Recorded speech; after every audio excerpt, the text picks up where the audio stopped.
All right, back here on Inside Wrestling Radio, another big interview segment coming up. And last week we had Manny the Raging Bull Fernandez in. He gave us a fascinating interview about his history, his past, a lot of things that was going on. And we were about up to him entering the NWA and doing some wrestling stuff. We talked about his time in Puerto Rico.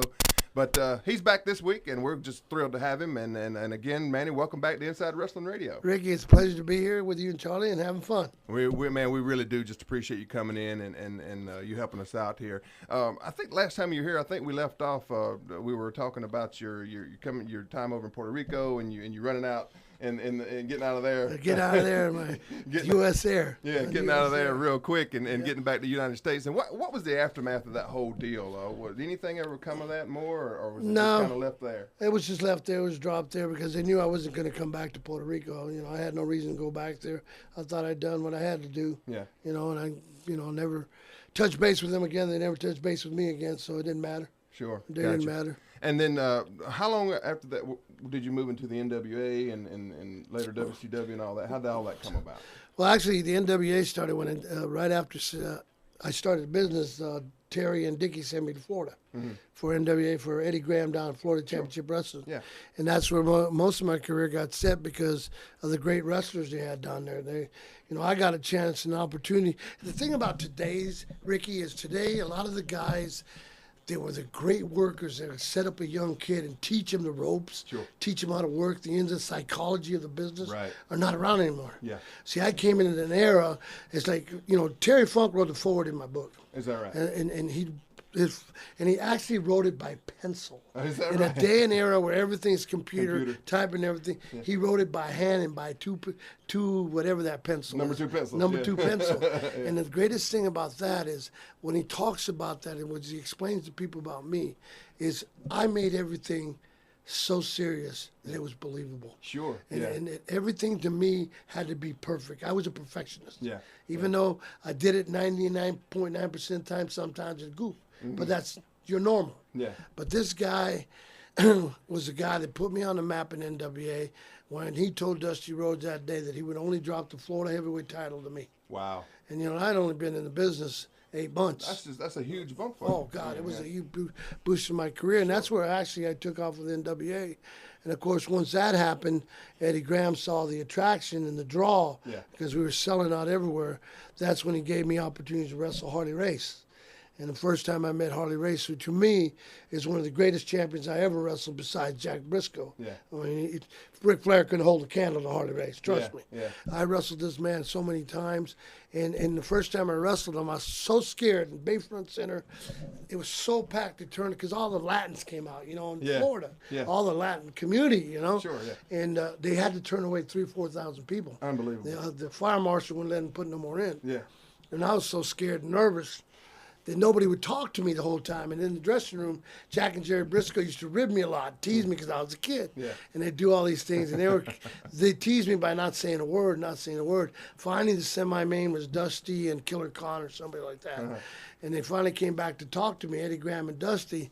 And I was sweating and scared. And they come back and said, "How you feel, kid?" I said, "I feel good. I feel all right, a little nervous." Yeah. I said, "Good, you're going an hour." Oh, wow. I fell out of my chair. My knees got weak. And I remember just going, "What?" An hour. I said, "What?" He's the champ. Yeah. So, it was a great match. I was so excited. Me and Harley were going on about 20-minute mark. And we're just going back and forth and everything. The crowd, Harley Race can control a crowd like a puppet master. Yeah. He would pull the strings. He could make them jump and cry and yell and scream and boom. And I was just getting comfortable with him.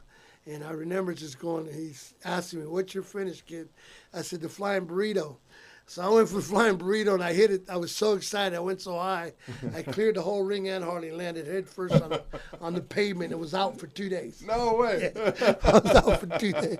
Poor Harley Race, but to his credit, for the next 5 minutes, he worked with a completely dead body until he got disqualified so he wouldn't, kill me off. Is that right? Yeah. And then Jack Briscoe hit the ring to save me. And unbelievable. Well, yeah, it's unbelievable. Now you were telling us in the break about you worked Harley, 10 times? 15 times. Put you over every time? Or? No, we went through up time.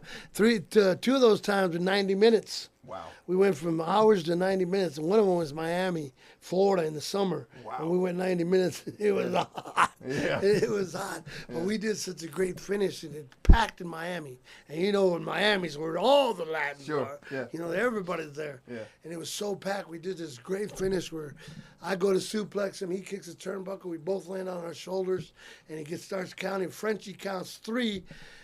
It looks like Harley's shoulders on the mat, and so are mine, but he just barely lifts his shoulder up, and everybody thinks I won. The whole crowd went crazy. Bananas, yeah. Everybody went bananas. They're jumping up and down, all the people. And when Frenchie, raised Harley's hand, they like to kill him. And poor Frenchie, they rioted so bad. It was a big riot, yeah. It was a big riot. You just don't have that believability nowadays. Do No. you find that? I mean, it just doesn't. Nobody, because kayfabe now is kind of, but back then, man, it had to be a thrill to work in that environment, and because, like I said, the fans just bought the whole thing, hook, line, and sinker. Yeah, because nowadays they don't have that kind of psychology where you want to control the people. Exactly. It's piped in music, piped in audience and everything like that. Everybody, the basic thing is, back in my day, everybody had an identity. There was Andre the Giant. There was a Blackjack Mullet. There was a Dusty Rhodes. There was a Terry Funk.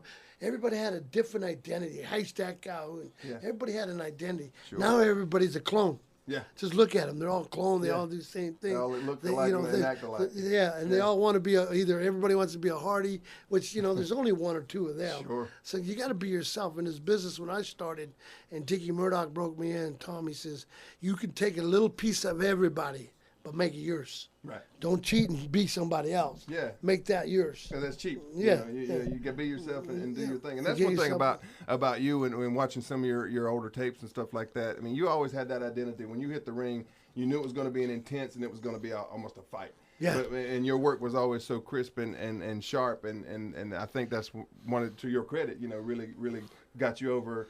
Not having to be put over, just getting yourself over that way. Right. That's just one of the greatest things I learned from Dickie Murdoch and Terry Funk. Yeah. The way Terry is and the way he got himself over, that's the way. Manny Fernandez, the way you are, you're the Raging Bull, be a Raging Bull. Yeah. Be something different. Come out of that dressing room stomping and snorting and then letting people know you mean business. Absolutely. It's like I take all my kids that I train today, and there's a lot of my kids in the show. You got Homicide at TNA, you got R-Truth at WWE at the moment, you had JBL, you had Booker T, you had Low Key now. I mean, back in the day, I trained Barry Windham from Blackjack Mulligan, Terry Taylor. Awesome. All them guys came from me. But the first thing I taught them was I was taught psychology of being yourself. And I want to pick that up, and when we get back from the break, and we had a promoter in, and I don't if you know Brody Chase or not. He's been around. Yeah, I know Brody. I know. I worked with Brody. Yeah, we had Brody in a few weeks ago, and he used to do some training up there in Greenville. Right. And one of the things we talked about is the way people are trained now, and it just seems to me. And to him, and I'm going to ask you your opinion. Do you think that the psychology is just not taught anymore? Because it just seems to me that there is none. You mean lack of training? I've seen a lot of lack of training and no psychology. No, everybody's so into, like I used to let your work speak for you. Yeah. So I worked so hard in that ring to get my solidness over, where people, even workers that would work as long as me, we used to watch me and go, man, you look like you're killing people. Killing people, yeah. But that's the way I got to work. That's the way I was taught to work. Sure. And then, nowadays it's all about work the crowd, yell at the people. Hey, you like that? Do you like this? Do you like that? No, dude. Yeah. Concentrate on your work, and once you get that done and get that over, it doesn't matter what you do, the people are going to come to you. Absolutely. Absolutely. All right, man, and we're up on a break here, and we'll pick up that right there when we come back on Inside Wrestling Radio here. Now, we'll talk more about your book. We'll talk about your DVDs, your shoots that are coming out, and I think you said you have a couple of big events coming up you want to talk about. I sure do. All right, we'll get all that in coming up next on Inside Wrestling Radio with the Raging Bull, Manny Fernandez.